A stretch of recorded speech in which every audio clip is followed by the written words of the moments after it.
Oke, Jody Janitra dari GNC Cookies. Wah, legend ini ya. Aduh. Tapi ini kita bakal ngebahas sesuatu yang penting banget ya buat teman-teman yang di rumah yang baru mau mulai bisnis dan lagi tegang-tegangnya nih. Aduh, harus gimana nih gini ya. Nah, kita pengen tahu nih pengalaman dari Kang Jody nih ya saat memulai GNC Cookies.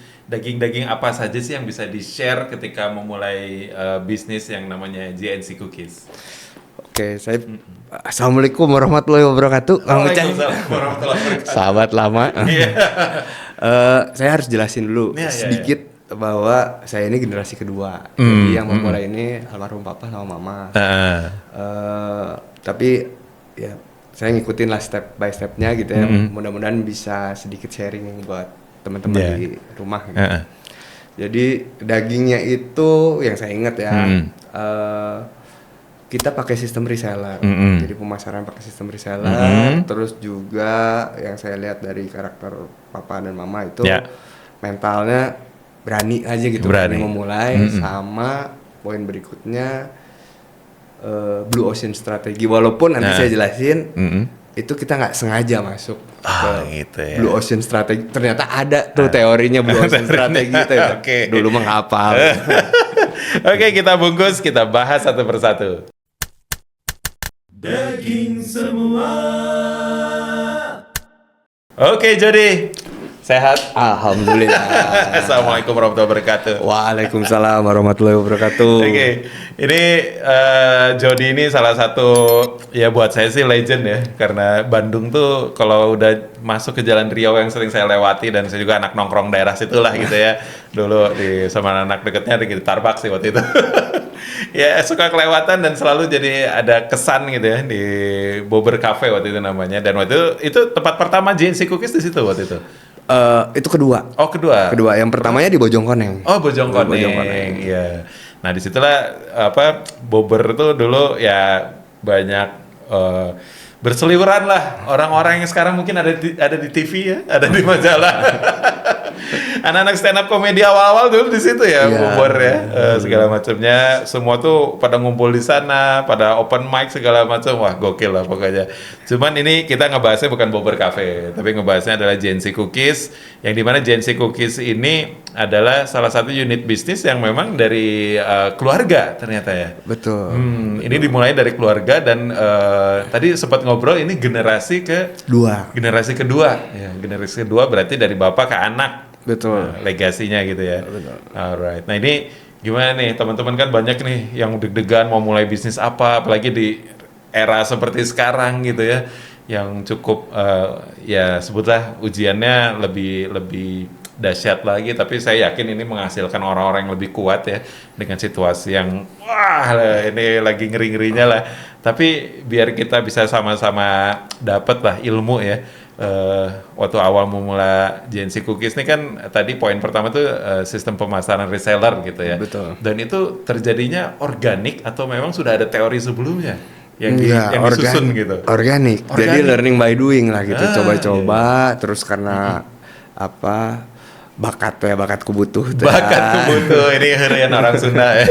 Bakatku butuh. Jadi awalnya kita itu usahanya pastry bakery lah gitu ya. Jadi kue-kue basah. Terus pada saat bulan puasa atau bulan Ramadan kita bikin kue kering untuk dijual di Lebaran gitu ya. Tahun 98 karena Krismon, terus daya beli turun, harga bahan baku. Dulu kan kebanyakan bahan baku kue itu import. Sekarang alhamdulillahnya sudah mulai banyak lah yang lokal gitu. And that moment tuh dolar yang tadinya kita 1.200 ya 2.000 terus tiba-tiba sampai 17.000. Betul. Saya ingat banget tuh. Jadi daya beli turun drastis, harga bahan naik, dolar naik, kue karena cepat basi kan. Oh iya, kalau kue basah itu kue basah tuh paling lama seminggu lah gitu ya. Iya. Jadi akhirnya batas kadaluarsanya gitu. Betul. Jadi akhirnya kita mutusin ya udahlah, karena kita orang jadi kalau dulu orang Indonesia itu daya beli turun gitu ya, jajan jarang segala macam. Kita mah kebalik, makan roti hayo, udah bisi bulukan, dibagiin ke lingkungan sekitar lah gitu ya, karena bener-bener drop banget gitu, drop banget. Itu berjalan beberapa bulan lah. Sampai akhirnya mutusin, udah kita teh orang Indonesia pengen juga makan nasi gitu. Nah. Akhirnya nemu bulan puasa waktu itu ternyata penjualan cookies atau kue kering itu tetap naik. Tetap naik. Di situ ngamatin ternyata tradisi orang Indonesia karena berkumpul dengan keluarga, pengen ada hidangan yang spesial, ada cemilan yang spesial, kue kering ini atau cookies ini tetap dibeli. Karena orang Indonesia tuh paling suka sama apa? Selebrasi. Apapun diselebrasiin sama di Indonesia, walaupun dalam keadaan yang memang mungkin genting ya waktu itu ya. Cuman ini ya jadi ceruk juga buat cookies ya. Iya, tetap jadi ya walaupun kondisi lagi gimana kita kumpul keluarga mah tetap aja harus ceria, harus bahagia segala macam. Akhirnya mereka ngidangin yang menurut kita spesial lah gitu ya, kue kering ini gitu. Akhirnya dari situ mutusin ya udahlah kita fokus aja bikin cookies, pastry-nya di stop. Terus abis itu ternyata karena cookies ini masa expirednya bisa hampir 1 tahun. Pakai kayak silika gel itu ya? Apa sih namanya? Jadi kalau awal sih sebetulnya nggak pakai itu, waktu itu belum. Jadi kenapa bisa tahan lama? Karena kandungan airnya hampir 0. Jadi yang bikin bulukan itu kan kandungan air, kelembaban. Jadi bolu kue basah. Teorinya kayak buah dikeringin. Betul. Terus, kayak gitu. Betul. Ya? Jadi kandungan airnya yang dibuang sehingga bisa tahan lama lah. Sama kayak dendeng segala macam kan itu kan tahan lama tuh karena dikeringin gitu. Ikan asin. Ya. Gitu. Nah, akhirnya banyak yang berminat. Ini bisa nggak dijual lagi segala macam. Akhirnya dirancang lah sistem reseller gitu. Paling lama tuh berarti cookies tuh durasi kadaluarsanya tuh sampai berapa lama tuh? Bisa hampir 1 tahun. Bisa sampai 1 tahun. 1 tahun. Tapi kue itu nggak rekomendasi dimasukin ke kulkas ya? Kalau cookies nggak perlu. Nggak perlu ya? Nggak perlu. Karena emang bukan makanan untuk dingin-dinginan. Bukan. Nggak perlu. Cuman kan yang namanya cookies waktu itu sebenarnya pemainnya udah banyak belum sih? Market di kita itu sebenarnya masih belum terlalu. Kalau sekarang agak lumayan lah, pastry ada croissant segala macam gitu. Kalau dulu kan kue basah, kue kering tuh cookies itu sama biskuit sama crackers juga nggak bisa bedain. Padahal kalau yang usaha pabrikan itu kan harganya jauh. Biskuit-biskuit yang kaleng yang suka dijual di sekolah-sekolah, di warung-warung segala macam kan. Biskuit yang gambarnya ini ya keluarga nggak ada bapaknya itu. Intermezzo gitu. Nah, akhirnya kita coba sedikit mengedukasi lah gitu ya, bahwa ini cookies ini agak beda walaupun sama-sama kering gitu ya, tapi kandungannya beda lah gitu. Sehingga kita bikin sendiri, malah disebutnya homemade cookies aja deh gitu. Jadi kue rumahan gitu. Itu kan kalau kue kering tuh yang paling favorit ya, karena dulu nyokap juga kan sempat ini ya di dunia kue-kue kayak gitu, alumni Nyonya Lim lah tahun 80-an ya. Itu saya sempat hafal lah nama menteganya Rembutter kayak gitu-gitu. Itu pakai juga berarti kalau kue kering tuh ciri khasnya justru pakai ingredients yang premium kayak gitu juga di GNC Cookies. Kalau di GNC ya karena kebiasaan kan dulu gimana ya supaya kita bisa nemenin jualan ini mah kue pabrikan yang nggak kelawan harga bahan bakunya segala macam. Akhirnya kita cari coba deh yang bahan bakunya premium lah gitu ya. Akhirnya pakai butter. Pakai bahan bakunya yang lebih berkualitas lah gitu, sehingga ada market sendiri. Tapi ada tapinya. Akhirnya jadi hidangan spesial. Setahun sekali atau sebulan sekali ngemil ini mah. Kalau tiap hari mah lumayan oge. Gitu. Cuman kalau kue kering tuh kan biasanya terhidang memang lagi perayaan ya, lagi rata-rata gitu ya kalau di Indonesia. Cuman untuk ngebalikin kultur itu kan ini namanya dagang ya. Dagang tuh kan nggak, kalau ya mungkin semua ketika lebaran ya semua juga lebaran gitu ya, baju apa segala macam. Cuman kalau daily gitu ternyata masih rolling juga ke cookies tuh. Ada, tapi memang belum kayak nggak kayak di luar negeri lah. Kalau di luar negeri kan, kalau di sini kan kita ada cemilan, banyak lah cemilan. Ada apa? Ada basreng lah. Basreng, cireng, batagor, segala rupi lah gitu. Sekarang ada cireng juga, sekarang banyak variannya gitu, ada cirambai. Dan saya salah satu pemakan. Oke. Sama saya orang Indonesia Cuman, sama. itu bukan buat kesehatan badan ya, tapi untuk kesehatan jiwa aja biar tetap waras gitu. Karena harus ada itu ya, kalau kita tuh kalau nggak micin dalam seminggu tuh bahaya. Oke, balik lagi deh. Tadi kan daging pertama tuh tentang sistem pemasaran reseller itu kan ternyata learning by doing gitu kan, organik. Setelah ini ini tuh gini ternyata flow-nya gitu ya. Nah, yang kedua tuh yang itu tadi ya, teman-teman pas mau memulai bisnis tuh ngumpulin keberaniannya kan, ini kan berani memulai. Nah, ini berani memulainya tuh awal masih ingat nggak sih gimana sih spiritnya gitu ngebangun itu kan, karena ini kan ada legasi juga kan dari generasi pertama, dan apakah minatnya memang di situ Kang Jody teh, ataukah memang udah terbiasa dari kecil gitu melihat bisnis ini gitu. Sebetulnya awalnya sih nggak di cookies gitu, karena sebagai kan cowok gitu kan. Iya, cowok. Terus tahun-tahun ya 2000-an lah gitu ya. Rata-rata teman-teman kan bikin clothing yang anak muda gaul lah gitu. Anak muda gaul. Skena. Sekarang mah gitu kayak culture. Nah, cuma saya keingetan waktu zaman kecil itu pada saat pertama kali GNC dibuat gitu ya. Ayah saya tuh manggil, "Jod, minta saran gitu. Jod, bagus nggak mereknya Joyce?" Kenapa Joyce, Pak? Asa kurang enakeun gitu. Enggak, Joyce itu singkatan dari kamu sama Cindy, Jody sama Cindy. Karena pengennya perusahaan ini bisa diterusin sama anak-anak gitu. Nah, itu yang keingetan gitu.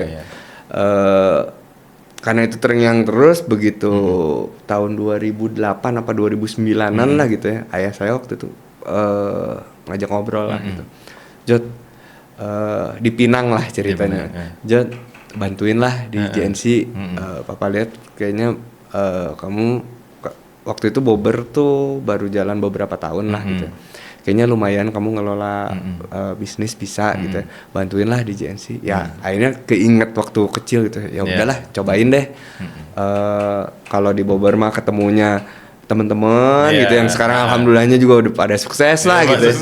Sukses. Nah, pengen nyoba pengalaman baru gitu. Kalau di Bobber kan nyaman lah gitu. Kadang sampai lupa waktu, begadang segala macam. Itu waktunya begadang ngalor ngidul sampai jam 4 pagi ya. Di switch. Jadi ketemunya sama ibu-ibu. Karena reseller kita banyaknya ibu-ibu gitu. Ya dicoba lah gitu. Mama militan lah ya pokoknya. Jeung arisan. Akhirnya ya bismillah aja nyobain, ternyata di bisnis itu memang seru gitu ya. Itu bentar, kan asalnya Joyce itu terus ganti jadi GNC-nya tuh pas tahun 2003 kalau 2003 itu baru ganti. Jadi sama Jody digantinya. Belum masuk waktu itu, belum masuk. Iya. Jadi waktu itu ya mulailah coba daftarin ke Haki segala macam. Ternyata pas mau daftarin udah ada di industri makanan minuman sama lah gitu. Joyce teh. Ini ada saya kebayangnya jus. Asa pernah ada dulu teh Joyce namanya teh. Nah, tapi beda kota, bukan di Bandung. Di mana gitu lupa. Udah kita cari, kan zaman dulu mah internet juga belum inilah. Jadi sulit lah gitu. Susah nge-search gitu teh. Ternyata memang akhirnya nemu lah, ada pengalaman juga kesini-kesininya, ternyata ada juga mafia merek teh. Jadi ada orang yang memang kerjaannya gitu ya, pakai coba nama ini misalkan cookies gitu ya, Jody Yeah. cookies, Ucai cookies, didaftarin apapun semua. daftarin semua. Nanti kapan muncul udah mulai gede dia mulailah nge-su gitu, nge-somasi ada juga. Tapi mudah-mudahan sekarang sih udah Itu pada cerita tobat ya, udah pada tobat mudah-mudahan. Di clothing juga terjadi itu loh. Banyak cerita itu. Iya. Itu 2003. 2003. 2003. Terus saya mulai masuk 2008 2009 ya, mulailah sistem resellernya dirapihin sedikit gitu, dimodifikasi lebih rapih lah. Lebih gitu. rapi lah ya. Memang semua emang dari kalau Big Bang Theory kan dari chaos dulu gitu ya, semua ntar dirapihin lagi gitu ya. Mungkin learning by doing-nya tuh akhirnya melahirkan teori-teori baru yang lebih proper untuk dijalankan gitu kan. Ya kan mau nggak mau setiap saat kan memang namanya perubahan mah kan selalu ada gitu ya. Apakah itu perubahan aturan, perubahan kebiasaan, Iya betul. macam-macam lah gitu. Dan kita sebagai pengusaha gitu ya harus adaptif juga gitu. Supaya bisa tetap bertahan, walaupun ya tetap aja naik turun mah itu mah rezeki lah, konsep rezeki kan gitu ya. Tapi ya seenggaknya kita sudah berusaha atau ikhtiar lah gitu. Iya. Oke, nah ini yang terakhir nih, banyak lagi diobrolin nih kalau di dunia branding nih tentang yang namanya Blue Ocean strategi. Nah ini kan strategi itu kan biasanya kan dari awal dikemas gitu ya. Atau kalau zaman sekarang tuh udah awal kita harus gini. Kalau dulu tuh organik ini terjadi. Iya, mengalir aja. Sampai bisa tap in ke yang namanya Blue Ocean strategi itu gimana tuh ceritanya? Jadi bahkan dulu itu pengalaman kita pertama kali jualan di mall itu di TSM. Dulu masih BSM. Bandung Supermall ya. Nah, sampai dulu itu pas mau buka outlet di sana, si manajemen mallnya nanya ke almarhum papanya. Pak, yakin dagangnya kue kering doang? Karena aneh. Aneh kue kering doang dagang. Yang bener, cuma Papa berpikir nggak sama minumnya apa gitu ya apa gitu. Udah belum ngopi apa gitu ya kan. Sampai ditanya sambil ngopi sampai ditanyain terus gitu waktu itu. Enggak, saya mau dagang cookies doang gitu ya. Nah ternyata kesini ada teorinya bahwa ciptakan market itu ya termasuk di Blue Ocean gitu ya. Kalau kita milih Red Ocean mungkin marketnya udah jadi, udah besar gitu ya, tapi kompetisinya ketat. Nah Blue Ocean itu kadang bisa disebut jenius kalau berhasil. Kalau enggak tuh kan gue bilang juga nggak akan berhasil. Nah itu sih trikinya kalau di tanda kutip agak gambling gitu ya. Betul. Tapi kan memang teman-teman di Bandung ini pengusaha-pengusaha Bandung saya pikir sudah terbiasa dengan meng-create sesuatu yang memang agak beda lah gitu ya. Ada sentuhan sedikit. Diferensiasinya sangat tajam di sini ya. Nah, jadi jangan ragu lah untuk kalau bahasa Kang Ucai mah jadi pembeda atau cari diferensiasi itu memang itu kunci keberhasilan bisnis teh. Ya kita harus berbeda lah gitu. Karena membuat satu yang sama tuh kadang ujung-ujungnya kalau zaman sekarang mah perang harga apa segala macam. Tapi ketika ada pembeda kita bisa stand out gitu ya, mungkin itu ya. Oke, ini seru banget pembicaraannya tapi masih banyak. Tenang ya, tapi kita ngopi dulu sebentar biar relax ya. Alright.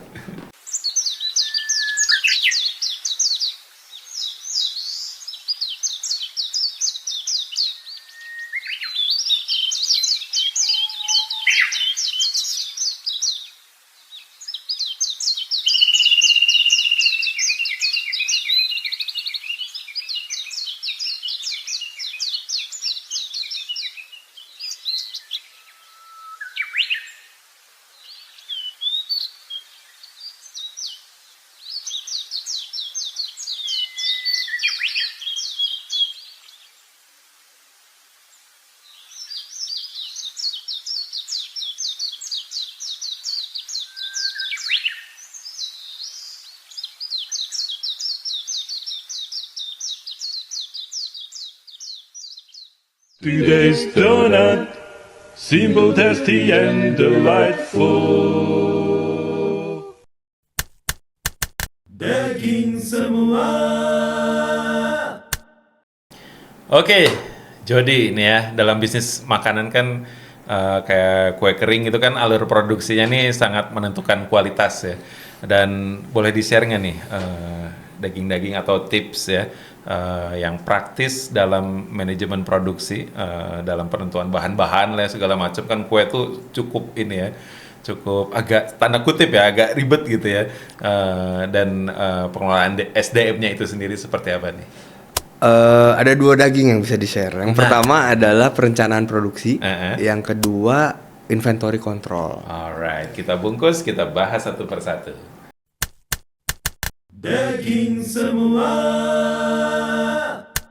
Oke, nah ini nih, daging pertama tentang perencanaan produksi. Nah ini kan buat teman-teman yang baru memulai bisnis tuh kan kadang bingung ya, gimana nih perencanaan produksinya. Nah ini step-stepnya gimana sih sebenarnya dalam membuat perencanaan produksi itu?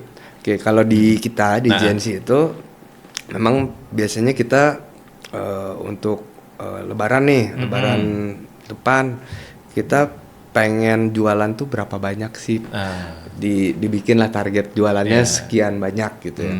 Terus di breakdown lagi harus produksi berapa banyak, jenis kuenya apa aja.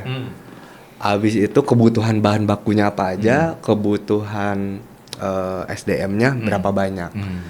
Nah, perencanaan produksi itu kenapa menjadi sangat penting bagi Gen Z gitu ya?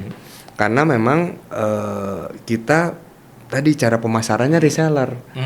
Ketika kita tidak bisa mendeliver produk sesuai dengan PO permintaan, wah ibu-ibu teh, wah, gitu, kecewa dong. Dan itu akan lari ke kompetitor. Jadi perencanaan produksi sangat penting, dan itu berpengaruh juga terhadap COGS, HPP. Sangat berpengaruh. Kenapa? Semakin cepat kita berkomunikasi dengan supplier, akan semakin harga bisa terkontrol karena tidak dadakan kan gitu. Itu kan yang bikin mahal tuh dadakan teh aja. Itu satu. Yang kedua adalah kualitas bahan bakunya terjaga. Gitu. Jadi penting lah gitu ya perencanaan produksi. Ini mungkin mirip dengan clothing lah, agak mirip juga kan karena bikin dulu baru nanti jualnya sekaligus lah gitu. Bisa dicatat tuh deh teman-teman ya. Nah, terus inventory control juga penting. Itu pun kita sekarang dari 96 berarti hampir 30 tahun nih. Oh iya. Hampir 30 tahun. 3 dekade ini ya. Hampir 30 tahun. Kita juga bukannya udah jago, wah perfect gitu. Selebrasi apa 3 dekade? Gen Z cookies apa gitu. Nah, bukan berarti kita juga udah master banget. Wah, jualan ini sesuai dengan perencanaannya segini, habis sesuai dengan target semua. Enggak juga, namanya bisnis kan enggak seperti itu. Ada fluktuasinya ya. Betul. Tapi inventory control ini penting, termasuk bahan baku dan barang jadi lah gitu ya. Bukan hanya barang jadi tapi bahan bakunya juga. Gitu. Nah ngomong-ngomong soal bahan baku nih, sebenarnya jenis kue keringnya apa aja sih pilihannya di Gen Z Cookies tuh? Ada kan sekarang ini nastar, kue salju apa sih? Sekarang ini kurang lebih ada sekitar 30-an, 35-an jenis kue. Sebelum pandemi itu di atas 50-60-an. Dari semua yang best seller tuh apa sih yang kayak nasinya lah gitu lah? Yang best seller sih memang kue-kue yang klasik kayak nastar, kastanya, putri salju yang memang umum orang kenal gitu. Ya. Itu Big Five lah ya di sana. Iyalah, itu yang kalau band metal mah Big Five gitu. itu lagi gitu ya. Karena memang orang terbiasanya itu. Tapi memang ada beberapa juga inovasi yang dilakukan. Contoh misalnya dulu nggak ada namanya putri salju keju. Oh, putri salju keju. Biasanya kacang kan? Kacang. Putri salju keju itu jadi lapar. Putri salju keju itu sekitar 15-20 tahun lalu lah mulai dibikin. Dan alhamdulillah sekarang umum lah gitu. Terus apalagi kue sagu keju. Dulu kayaknya tepung sagu nggak dibikin cookies gitu ya. Sekarang juga alhamdulillah umum gitu ya. Ada beberapa inovasi yang akhirnya jadi kue yang umum dan dikenal lah gitu. dari 30 itu yang paling inovatif apa sih? Ada nggak yang menurut Jody nih ya? Contoh pada saat COVID awal-awal Mm-mm. gitu kita bikin kue empon-empon. Empon-empon. Kan empon-empon jamu ya dulu tuh. Uh-huh. Ini kita bikin kayak nastar, Uh-huh. tapi si nanasnya diganti pakai rempah-rempah. Oh, apa aja tuh? Kunyit atau apa? Rempah-rempahnya? Podei saya. Oh, Tapi pokoknya sama dengan resep jamu empon-empon gitu sih. berarti Jadi si sehat selainya ini ya? diganti. Waktu itu cuma setahun apa 2 tahun gitu. Jadi tiap tahun kita pasti ada Oh, kue ada baru, ada kue ini. baru yang memang contoh juga pernah kita bikin zaman sosmed pet, inget dong Oh, pet. pet, Kita bikin kan sering nge-repet. Iya, nge-repet. Nah, kita bikin kue dari teri dan pete. Teri dan pete. Dibikin cookies. Bikin cookies. Terus Ini seru juga ya. Saya baru tahu ini loh, baru tahu. Betul nih, baru tahu. Terus pernah apa lagi ya? Yang unik-unik banyak kok, banyak kita bikin. Itu idenya siapa sih? Untuk bikin kayak gitu-gitu tuh. Ada tim R&D lah, kita ada biasanya kita punya tabungan resep gitu. Oh, kapan ini cocok untuk Dikeluarin momennya untuk gitu. keluarin gitu. Oh, jadi emang udah di R&D-in dulu terus ditabung nih mau dikeluarin kapan nih. Jadi sebenarnya semua udah hasil R&D, jadi Ya. udah siap untuk dikeluarin gitu. Ya, karena kalau terlalu banyak kan gini, kalau terlalu banyak, apalagi zaman sekarang Ya. online gitu ya, orang belanja online. Semakin banyak tuh semakin liar orang Liar, tuh. Wah, ini kebanyakan, apalagi makanan gitu ya. Gue mau beli yang mana nih kayak wah, akhirnya jadi gitu. Beda dengan di outlet atau di offline lah gitu. Karena ada testernya, kalau Iya. banyak tuh semakin bagus. Karena orang wah menarik gitu ya banyak. Tapi kalau di online kayaknya dibikin, makanya itu alasannya kenapa dari 50-60an berkurang jadi 3 awalnya 20 berapa malah pas awal-awal pandemi itu. Nah, saya tertarik tadi sama yang pete dan ada terinya itu. Itu berupa kue kering, kue cookies, kering. cookies. Dan itu ya reaksi pembelinya gimana sih pas nyobain itu? Pernah Jadi ada sebenarnya yang kayak bikin konten gitu soal itu gitu? kalau kue-kue yang unik memang untuk konten atau Containable, berita ya. gitu. Containable. Jadi biasanya teman-teman media juga seneng kan gitu. Wah, apalagi nih yang unik yang bisa dibikin sama GNC ya. Kita bikin yang ada kue rasanya agak pedas, asin segala macam itu, macam-macam. Jengkol pernah juga. Oh, jengkol pernah? Pernah. Oh. Jengkol. Ini keren terus apa lagi ya? Seblak apa basreng gitu apa? Oh, iya. Dibikin cookies. Sampai di level itu lah ya. Semua bisa dikukisin. Bisa. Ilmu baru nih. Ternyata semua bisa dikukisin ya. buat saya baru karena kan saya mah budak sepatu. Semua bisa dikukisin nih. Ya bisa lah, bisa ya. dibuat gitu, bisa dibuat. Apalagi buah-buah kering gitu dimasukin ke cookies mah udah nggak aneh ya itu udah. Buah kering paling apa ya? Kismis gitu. Itu kalau yang ini belum sih. Belum gitu. ya kayak yang Oh, dulu ada tuh fruit kayak mix. Thailand gitu yang buah kering tuh apa sih? Mango apa yang gitu-gitu. Belum sih, kita belum bikin dari itu belum. Oh, saya ngasih ide. Oke. Nah, ini seru banget walaupun 2 poin tapi banyak insight yang bisa kita ambil ya dari segmen kedua ini. Tapi kita istirahat sejenak, nanti kita bahas lagi cerita-cerita lainnya yang bisa kita gali dari Jody.